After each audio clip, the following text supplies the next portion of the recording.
आमिर एक छोटे से गांव का रहने वाला एक ज़हीन मगर शरारती लड़का था। वो अपनी माँ और बाप के साथ बहुत अच्छी जिंदगी गुजार रहा होता है। इसका दिल पढ़ाई में कम और खेल कूद में ज्यादा लगता था। वो हर रोज स्कूल जाता लेकिन किताबें खोलने के बजाय दोस्तों के साथ मस्ती में लग जाता।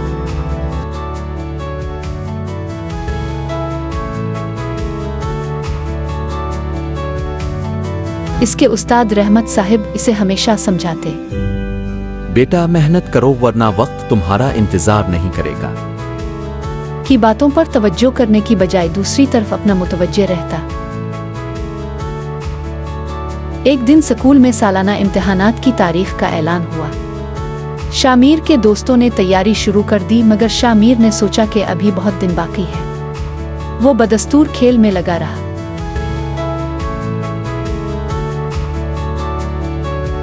इम्तिहान का दिन आया तो शामिर के हाथ पीर फूल गए। सवालामा देखकर उसके होश उड़ गए। जो कुछ उस्ताद ने पढ़ाया था वो इसे याद ही नहीं था। जैसे तैसे करके इसने पर्चा मुकम्मल किया मगर नतीजा क्या निकलेगा ये वो खुद भी जानता था। जब नतीजा आया तो शामिर का नाम फेल होने वालों में था। ये देखकर उसके आंखों में आंसू आ गए। उस्ताद रहमत साहिब ने इसे प्यार से कहा, बेटा ये शिकस्त नहीं सीखने का मौका है। मेहनत करने वाले कभी हारते नहीं, वो हमेशा कुछ ना कुछ सीखते हैं। शामिर ने दिल में अज़्म कर लिया कि आइंदा वो मेहनत से पढ़ेगा। अगले साल इसने खूब दिल लगाकर पढ़ाई की। उस्ताद की बातें ध्यान से सुने और किताबों से दोस्ती कर ली। जब नतीजा आया तो शामिर हैरान रह गया। वो पूरे स्कूल में अव्वल आया था। इसकी आंखों में खुशी थी। इस दिन इसने सीखा कि मेहनत का सिला हमेशा मिलता है, बस सब्र और कोशिश जरूरी है। इस कहानी से हमें सबक मिलता है कि अगर हम मेहनत करें तो इसका सिला जरूर मिलता है।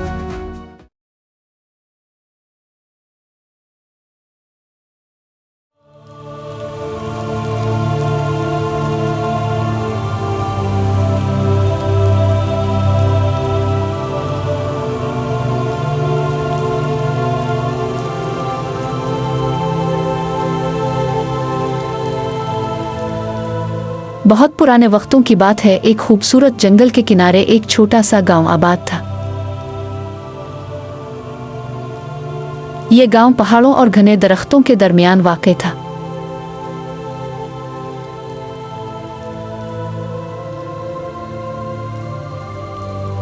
इस गांव के बच्चे अक्सर सुनते थे कि जंगल के पार एक जादुई वादी है जहां परियां रहती है, मगर कोई भी वहां जाने की हिम्मत न करता क्योंकि कहा जाता था कि रास्ते में एक खौफनाक देव रहता है जो वहां जाने वालों को कैद कर लेता है।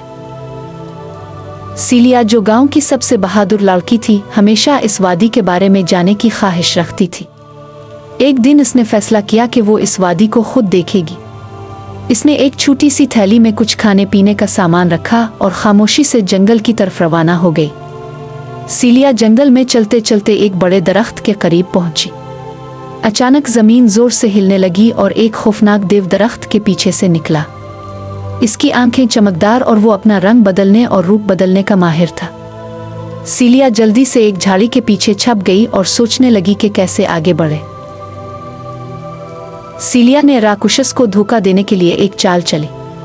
इसने अपनी चादर एक झाड़ी पर डाल दी और खुद खामोशी से दूसरी तरफ चली गई। राकुशस ने समझा कि वो चादर सीलिया है। वो धावता हुआ इसकी तरफ लपका और झाड़ियों में फंस गया। सीलिया ने मौका देखा और जल्दी से जंगल के पार भाग निकली। जब सीलिया ने जंगल का आखिरी दरवाजा पार किया तो वो हैरत से देखती रह गई।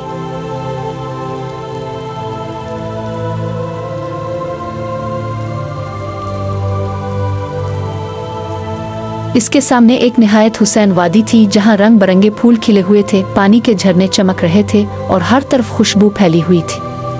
अचानक आसमान से नन्ही नन्ही रोशनियों ने उतरना शुरू किया। वो सब परियां थीं। परियों ने सीलिया को खुश आमदीद कहा और इसे अपनी मलिका के पास ले गईं। परियों की मलिका एक सुनहरी तख्त पर बैठी थी और उसका चेहरा चांद की तरह रोशन था। सीलिया ने अपनी बहादुरी की पूरी कहानी सुनाई। मलिका बहुत खुश हुई और बोली, तुम वाकई बहादुर हो और तुम्हारी नेकी का इनाम दिया जाएगा। मलिका ने सीलिया को एक जादुई हार दिया और कहा ये हार तुम्हें किसी भी मुसीबत में मदद देगा। जब भी तुम्हें जरूरत हो बस इसे छूकर परियों को पुकारना। सीलिया ने खुशी से तोहफा लिया और वापस अपने गांव जाने के लिए तैयार हुई। परियों ने इसे अलविदा कहा और एक चमकती हुई रोशनी के साथ सीलिया को दोबारा जंगल में पहुंचा दिया।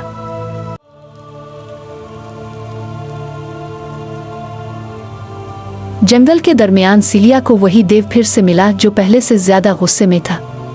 इस बार सीलिया खौफजदा नहीं हुई। इसने फौरन जादुई हार को छुआ और परियों को बुलाया। एक लम्हे में परियां वहां आ गईं और उन्होंने अपनी चमकदार रोशनी से देव को पत्थर का बना दिया।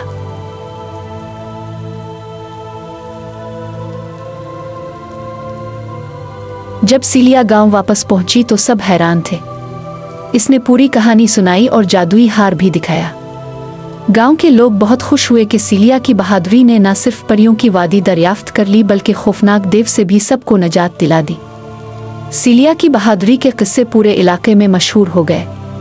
वो एक अजीम लीडर बनी और गांव में सबकी मदद करने लगी। जादुई हार हमेशा उसके साथ रहा और जब भी कोई मुश्किल आती परियां मदद के लिए आ जाती थी। यूं सीलिया की बहादुरी, अक्लमंदी और नेकी की वजह से सब खुशहाल हो गए और परियों की वादी का जादू हमेशा कायम रहा।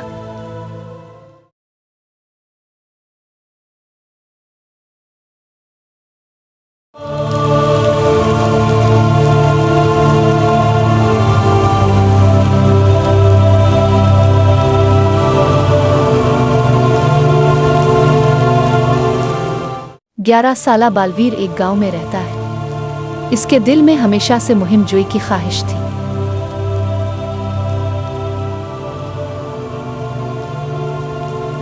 आज इसने इरादा किया कि वो करीब के घने जंगल की सैर करेगा। बालवीर अपने बस्ते में कुछ रोटियां और पानी की बोतल रखता है और घर से निकल पड़ता है। रास्ते में परिंदों की चहचहाहट और दरख्तों की सरसराहट सुनाई देती है। वो खुशी खुशी जंगल की तरफ बढ़ता है, लेकिन इसे अंदाजा नहीं था कि ये सफ़र इसे एक ऐसे राज से रोशनास करवाएगा जो हमेशा के लिए इसकी जिंदगी बदल देगा। बालवीर जब जंगल में दाखिल होता है तो सूरज की रोशनी दरख्तों के पत्तों से छन कर जमीन पर गिरती है। वो हैरानी से लंबे दरख्तों और अजीब व गरीब बैलों को देखता है। जंगल में कदम रखते ही वो महसूस करता है कि यहाँ कुछ अलग है। अचानक कहीं दूर से एक अजीब सी सरगोशी की आवाज़ आती है।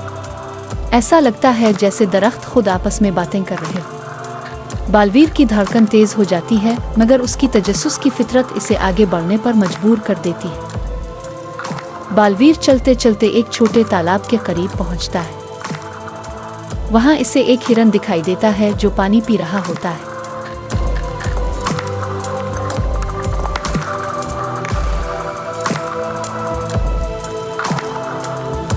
बालवीर आहिस्ता से आगे बढ़ता है, मगर अचानक एक बंदर दरख्त से छलांग लगाकर उसके करीब आ जाता है।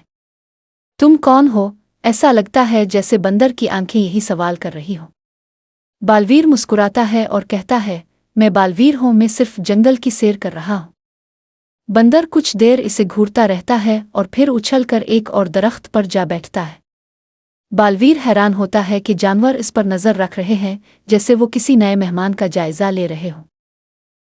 बालवीर जैसे जैसे आगे बढ़ता है, जंगल में बालवीर घना होता जाता है। दरख्तों की शाखें आपस में उलझी हुई हैं और रोशनी कम हो गई है। अचानक इसे एहसास होता है कि वो रास्ता भटक चुका है। खौफ उसके दिल में सरायत कर जाता है।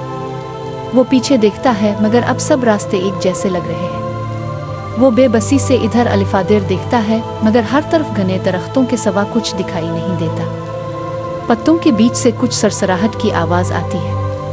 बालवीर का दिल जोर जोर से धड़कने लगता है। बालवीर गिरा हुआ आगे बढ़ता है और एक खोखले दरख्त के करीब पहुंचता है। अचानक एक हल्की आवाज़ सुनाई देती है, डरने की जरूरत नहीं बच्चे। बालवीर पीछे मुड़कर देखता है तो एक बुजुर्ग शख्स खड़ा होता है, जिसकी आंखों में नरमी झलक रही होती है। वो एक लाठी के सहारे खड़ा होता है और कहता है, जंगल उन लोगों की मदद करता है जो इसका एहतराम करते हैं। बालवीर हैरानी से उनकी तरफ देखता है और पूछता है, क्या आप मेरी मदद कर सकते हैं? बुजुर्ग मुस्कुराते हैं और सर हिलाते हैं। चलो मैं तुम्हें रास्ता दिखाता, मगर इससे पहले मैं तुम्हें जंगल का एक राज बताना चाहता। बुजुर्ग बालवीर को एक पुरानी पत्थर की दीवार के पास ले जाते हैं। वो अपने हाथ से दरख्त की एक बेल हटाते हैं तो एक खुफिया दरवाज़ा नमूदार होता है। बालवीर की आंखें हैरत से खिली की खिली रह जाती हैं। वो दरवाजे को गौर से देखता है जो किसी कदीम जगह का पता दे रहा होता है। ये जगह आम लोगों की नजरों से छपी हुई है। यहाँ जंगल के असल राज महफूज है। बुजुर्ग कहते हैं, ये जंगल आम जंगल नहीं बल्कि एक कदीम इल्म का मुहाफिज है। जो कोई इसकी सच्चाई को समझे वो जिंदगी में बड़ी हिकमत हासिल कर सकता है। बालवीर दिलचस्पी से किताबों को देखता है। इसे पता चलता है कि ये जंगल सदियों से एक मुकद्दस जगह के तौर पर जाना जाता है जहाँ सिर्फ मुंतखब लोग ही आ सकते हैं। बालवीर जंगल से वापस लौट रहा होता है। वो वही रास्ता अपनाता है जो बुजुर्ग ने इसे बताया था, मगर अब उसके अंदर कुछ बदल चुका था। वो पहले जैसा नासमझ लड़का नहीं रहा था। इसने जंगल के राज को जाना था, कुदरत की ताकत को महसूस किया था और अपनी हिम्मत को आजमाया था। जब वो गांव वापस पहुंचता है तो इसकी आंखों में एक नई चमक होती है। वो जानता था कि वो सिर्फ एक आम लड़का नहीं रहा बल्कि अब वो एक राज का अमीन बन चुका था। ये कहानी हमें सिखाती है कि दुनिया में बहुत कुछ पोशीदा है, लेकिन अगर हम तजस्सुस, हौसले और इज्जत के साथ आगे बढ़ें तो हमें ज़िंदगी की बड़ी हकीकतें मालूम हो सकती हैं।